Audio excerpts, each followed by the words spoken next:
What a great morning to be outside. People were worried about everything. Cold, too rainy, Well, it's North Carolina, so this is pollen season. So y'all might be wise to wear your mask for a bit longer, but with the governor's new changes and advisement, and kind of right now we're kind of up to you. We'll serve communion. We'll actually, just so you'll know what's happening, Robert and I will be carrying around, we've got little individual cups. They've got 2 layers in there. One's the top little layer of plastic, and there's a piece of bread. We'll open those together. Once everybody's been served, we'll open those together and then receive the bread at one time, and then you pull another layer of the little cup off, and there's grape juice, and then we'll join that together as part of our unity and celebrating that. It's a little bit different, and we'll serve you where you are to keep you from moving around, and we'll wear masks and do hand sanitizer and all that stuff before we do that. So I never in my wildest dreams would have thought we would go a year without communion. It's technically in violation of the Book of Discipline, so you should always have at least once a quarter. But I think we can make an argument during the pandemic it was safer not to do it. But now that things are getting better, we're looking forward to that. And what a great day to be able to come together and to hear about the connection of the vine, of Jesus as the Christ as the vine together. I've thought about that, being connected during this pandemic has been unusual. And we've been in different places, in different houses, and thank goodness to technology, we've been able to get together over computers and Zoom and over cell phones and telephones. It's just amazing how we can do that and still remain connected, and yet still we seem to part one from another. But through God's Spirit, through the gift of the Spirit, we know that we're all connected, interconnected through the love and through the grace of Christ. So in that we find comfort and connection. Part of this is always, as kind of the gardener in me loves this passage. I hate when the seasons change, especially the day you have to pull up the pansies that have finally started to grow and get really pretty so that you can start putting in marigolds and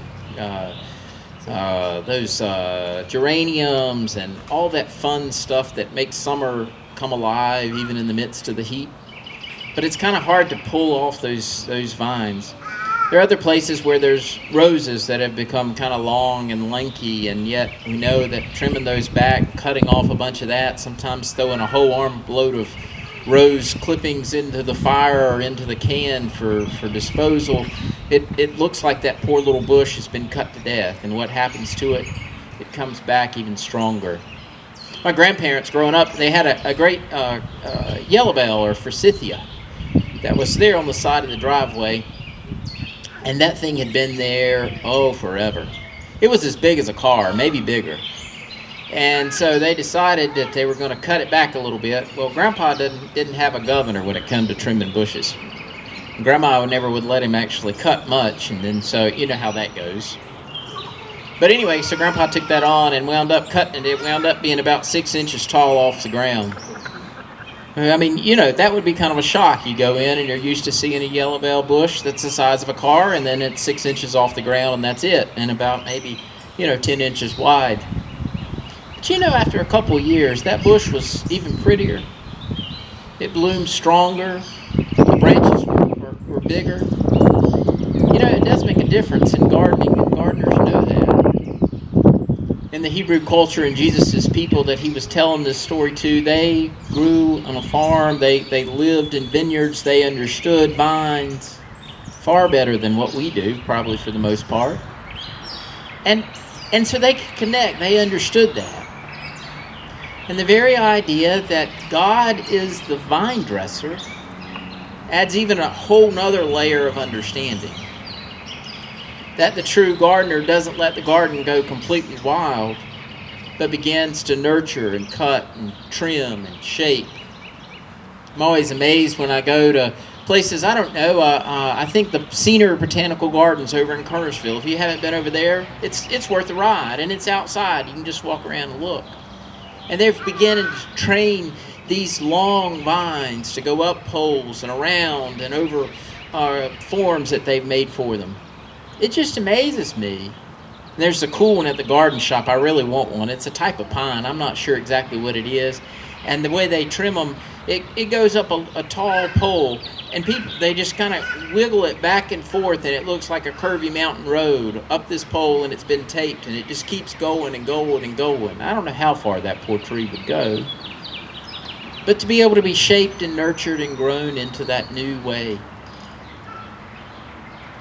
Perhaps that's partly what's fitting for us to hear.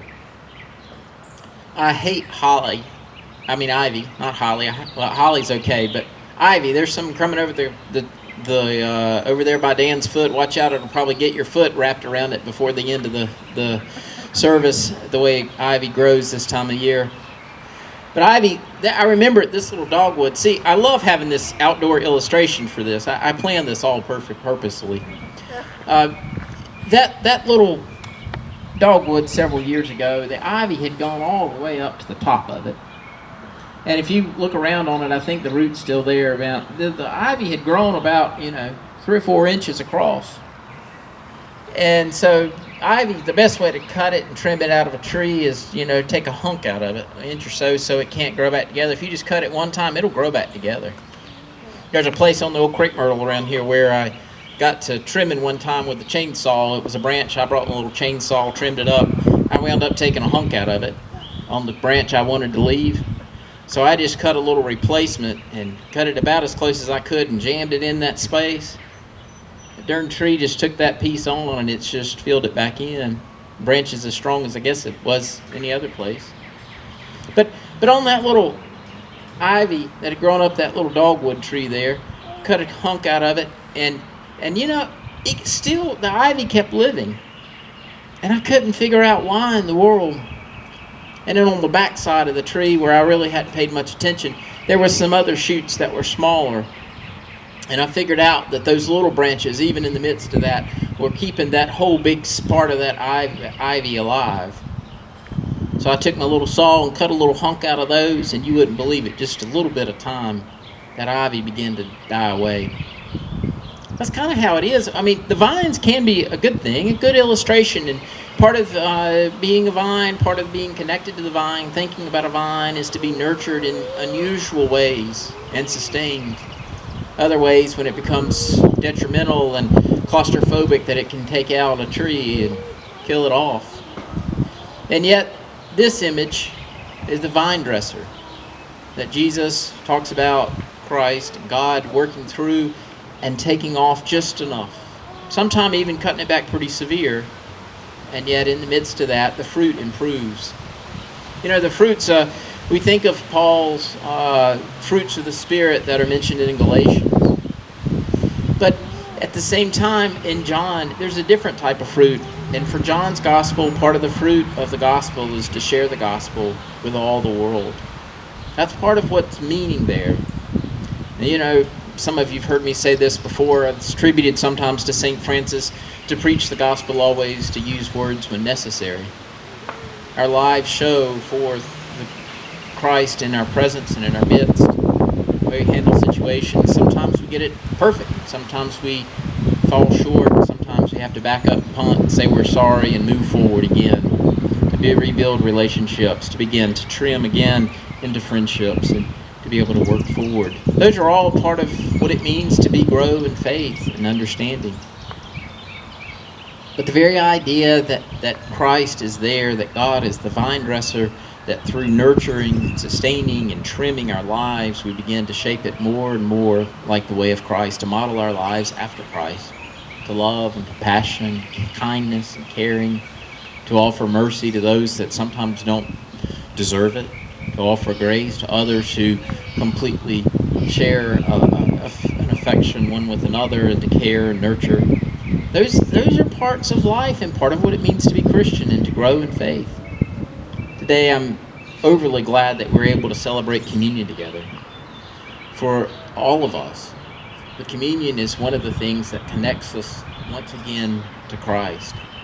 That in the very first walk to Emmaus, those stories of after the resurrection and during the Easter season, when Christ appeared before the disciples, part of the way that they knew that it was Christ was the breaking of bread, the sharing of the cup. They knew that he was in their presence through that. So as we celebrate that today, we do remember and we do celebrate the very fact that Christ is in our presence, Christ is with us, Christ connects us, and Christ will forever be with us. All glory, honor, and power be to the one who was, who is, and who is to come.